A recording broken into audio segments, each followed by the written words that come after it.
साथियों नमस्कार, राम राम, सत श्री अकाल, आदाब। साथियों आप अच्छे होंगे, ठीक होंगे, भगवान से कामना करते हैं, दुआ करते हैं आप जहाँ भी रहें स्वस्थ रहें, अच्छे रहें, आपके काम में दिन दुगनी रात चुगनी उन्नति हो। परम पिता परमेश्वर से हमारी यही कामना है। साथियों मैं अमित महिला, तहसील लोहारू, डिस्ट्रिक्ट भिवानी, हरियाणा का स्थायी निवासी हूँ और आज दिनांक 2 सितंबर 2023 है। और आज हम जो आप लोगों के बीच में बातचीत करेंगे वो भी आपके लिए बहुत महत्वपूर्ण है। ट्रू होम गार्डनिंग में की अगर हम बात करें या रूफ गार्डनिंग की जो हम बात करें, छत पर जो फार्मिंग आप करते हो उसके बारे में अगर हम बात करें तो आपके लिए बहुत महत्वपूर्ण वीडियो ये आज वाला होने जा रहा है।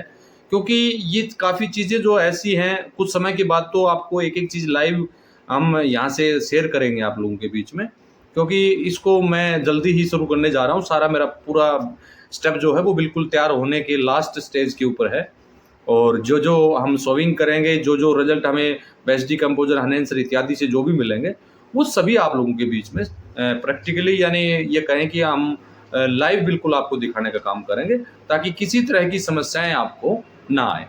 तो वीडियो की शुरुआत करने से पहले मैं साथियों से निवेदन करना चाहूँगा कि जिन साथियों ने इस चैनल को, ट्रू होम गार्डनिंग चैनल को अभी तक सब्सक्राइब नहीं किया है या बेल आइकन घंटी को दबा के ऑल पर क्लिक नहीं किया है तो वो अवश्य कीजिए ताकि आगे आने वाले हर वीडियो का नोटिफिकेशन आपको प्राप्त हो सके। तो साथियों वीडियो की शुरुआत करते हैं। हम आज बात करेंगे आपके साथ में गमलों की मिट्टी के बारे में। जो मिट्टी आप यूज कर रहे हैं गमलों में, आज मान लीजिए आपने नई मिट्टी उसमें डाल ली है, उस मिट्टी के अंदर आपने कोकपीट भी कुछ मात्रा में मिलाया होगा, कुछ उसके अंदर कंपोस्टिंग खाद या पत्तियों की खाद इत्यादि आपने उसके अंदर डाली होगी। 3-4 प्रकार की चीज़ें उसमें मिला के उस मिट्टी को आपने एक अच्छी मिट्टी बनाया होगा। मिट्टी उपचार अच्छी ढंग से आपने वेस्ट डिकम्पोजर से किया होगा या हनेंसर से किया होगा, ताकि उस मिट्टी को हम इतना मजबूत बना सकें, इतना सुदृढ़ बना सकें कि हमें जो कार्य है जो आगे करने हैं, छत फार्मिंग के अंदर बीज सोविंग उसके अंदर करना है, वो सारी चीज़ें जो आगे दिक्कत हमें आने वाली हैं उन चीज़ों को हम पहले तैयार कर लें। क्योंकि अगर मिट्टी आपकी सही होगी, शुरुआती समय में अगर मिट्टी का सही चयन आप करेंगे, मैं तो ये कहता हूँ कि छत फार्मिंग के अंदर कुछ ज़्यादा मिट्टी नहीं लगती। वो मिट्टी अगर आप किसी भी जैसे तालाब के किनारे से मंगाते हैं या बरगद के नीचे की मिट्टी मंगाते हैं या पीपल के नीचे की मिट्टी मंगाते हैं या किसी जंगल से आप मिट्टी मंगाते हैं जहाँ पर कभी भी रासायनिक पेस्टिसाइड, रासायनिक उर्वरकों का उपयोग नहीं हुआ, तो वो मिट्टी आपके लिए लाभप्रद रहेगी। वो क्यों रहेगी? क्योंकि उस मिट्टी के अंदर जो है हमारे मित्र फंगस, मित्र बैक्टीरिया सभी अवेलेबल होंगे और उस मिट्टी का पीएच मान जो है वो सामान्य स्तर पर होगा और उस मिट्टी का जो ऑर्गेनिक कार्बन है वो पहले से अपने मेंटेनेंस स्तर पर काम करेगा, मेंटेनेंस स्तर पर आएगा। अब हम क्या करते हैं, मिट्टी हमने प्राप्त कर ली, मिट्टी को हमने अच्छी ढंग से उसके अंदर कोकपीट इत्यादि मिला के उसको तैयार हमने किया। फिर वो मिट्टी हमारे लिए एक सबसे उपयोगी बन जाएगी। उसके अंदर हमने जैसे कंपोस्टिंग खाद भी डाल दिया जो मुख्य पोषक तत्व, सूक्ष्म पोषक तत्वों की पूर्ति भी करेगी। उसके साथ साथ हमने कोकपीट जो डाला है उसमें भी काफी तरह के तत्व पाए जाते हैं जो आपको बहुत शानदार बेनिफिट आपको देने वाले हैं। क्योंकि जिन पोषक तत्वों को आप आगे डालेंगे, उनका लिक्विड बना के डालेंगे, वो सारी चीजें अगर आप शुरुआती समय में, शुरुआती दौर में अगर आप तैयार कर लेते हैं तो भविष्य में आपको किसी समस्या का साथियों सामना नहीं करना पड़ेगा। तो आप उस मिट्टी को तैयार करते हैं, उसके अंदर 1 या 2 बार आप बीज सोविंग करते हैं। कुछ साथियों की तरफ से हमें देखने को मिला है, कुछ साथियों ने जैसे हमें भेजा है कि वो मिट्टी हमारे लिए उपयोगी नहीं रहती है बाद में, तो हम उस मिट्टी को चेंज कर लेते हैं। तो साथियों ऐसी भ्रांति अगर आपके दिमाग में है तो वो बिल्कुल गलत है। आपने जिन गमलों में मिट्टी का उपयोग किया है वो मिट्टी जैसे जैसे पुरानी होती जाएगी उस मिट्टी की जो है उर्वरकता शक्ति बढ़ती चली जाएगी। उस मिट्टी के अंदर जो है हमारे मित्र बैक्टीरिया, मित्र फंगस की संख्या बढ़ती चली जाएगी। यानी कहने का सीधा तात्पर्य यह है कि जो चीज आपको मिट्टी से चाहिए वो मिट्टी के अंदर वेस्ट डिकम्पोजर आप डालेंगे, जैविक कोई भी आप उससे एंजाइम्स बनाते हैं, माइक्रोन्यूट्रिएंट बनाते हैं, वो आप डालेंगे तो वो मिट्टी आने वाले समय में बहुत मजबूत होती जाएगी। और उसी मिट्टी को अगर आप 4-5 साल तक अगर यूज करते रहे तो वो मिट्टी आने वाले लास्ट स्टेज की मैं आपको बता देता हूँ, वो कभी खत्म तो होनी नहीं है, लेकिन 3 और 4 साल के बाद वो ऐसी मिट्टी बन जाएगी कि आपको आपकी जैसे देखा होगा आपने काफी बार क्या होता, फंगस की वजह से आप बीज सोविंग करते हैं, वो 3-4 पत्ती होकर निकल जाता है, या फंगस की वजह से खत्म हो जाता है, या वो अच्छी तरह से ग्रोथ नहीं कर पाता है, या अच्छी तरह से उसमें फ्लोरिंग आता है लेकिन फ्रूटिंग नहीं होता है। वो सारा तालमेल जो होता है वो हमारी उस मिट्टी की वजह से होता है।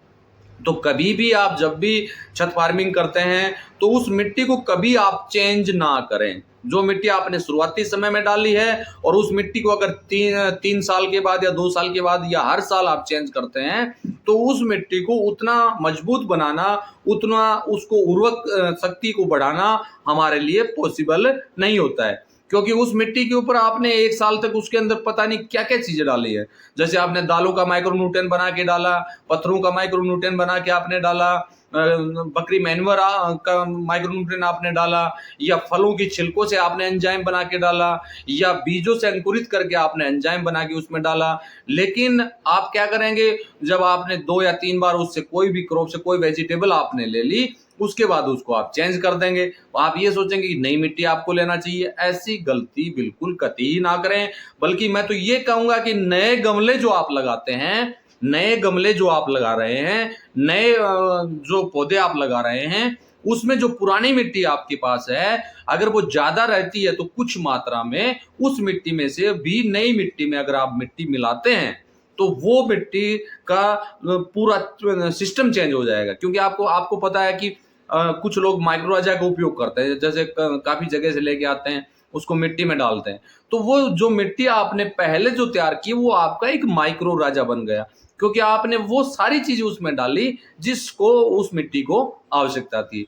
तो गमलों के अंदर जो भी मिट्टी आप फर्स्ट टाइम लेके आते हैं, उस मिट्टी को भविष्य में कभी भी आप चेंज ना करें, बल्कि उस मिट्टी से मिट्टी मल्टीप्लाई करते जाइए। मिट्टी से मिट्टी मल्टीप्लाई का मतलब क्या है कि जो नई मिट्टी आप लेके आए उस मिट्टी के अंदर पुरानी मिट्टी कुछ डाल देनी चाहिए। उससे क्या होगा, उसके अंदर जो भी मित्र फंगस होगा, मित्र बैक्टीरिया होगा, जो भी होगा वो नई मिट्टी में जाएगा, तो वो अपना संख्या जो जैसे अपनी संख्या जो है वो बढ़ाने का काम करेगा।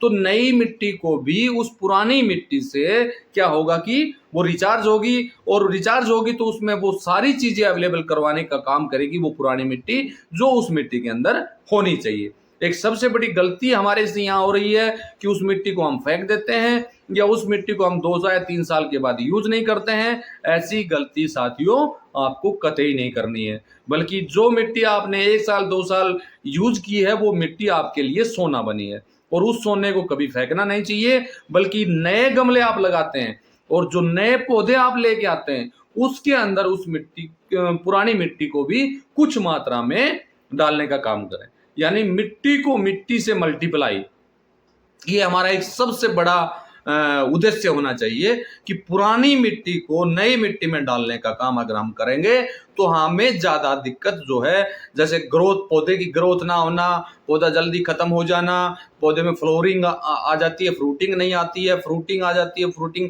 पूरी साइज नहीं ले पाती है, वो सारी चीजें जो तालमेल होता है वो पूरी कहानी उस मिट्टी पर चलती है। अगर वो आप सही है, वो अगर आपके पास बिल्कुल सही है, तो आपको आने वाले समय में वो बहुत ज्यादा बेनिफिट आपको दे पाएगी, जिसके बारे में आपने कभी सोचा नहीं था। तो साथियों, वीडियो को ज्यादा लंबा नहीं करूंगा। इसी के साथ मैं आशा करता हूं कि आज जो जानकारी आपको दी है, ये जानकारी शायद आपको पहले मिली हो, नहीं मिली हो मैं नहीं जानता, लेकिन ये जानकारी आपके लिए बहुत महत्वपूर्ण है। और इस वीडियो को जो है अगर आपको अच्छा लगे तो अधिक से अधिक साथियों के बीच में आप इसको शेयर करें, ताकि अन्य साथी भी इसका लाभ उठा पाएं। और जाने से पहले मैं फिर आपसे निवेदन करना चाहूंगा, जिन साथियों ने इस चैनल को अभी तक सब्सक्राइब नहीं किया है या बेल आइकन घंटी को दबा के ऑल पर क्लिक नहीं किया है, तो वो करने का कष्ट करें, ताकि आगे आने वाले हर वीडियो का नोटिफिकेशन आपको प्राप्त हो सके। इसी के साथ नमस्कार, जय हिंद, जय भारत।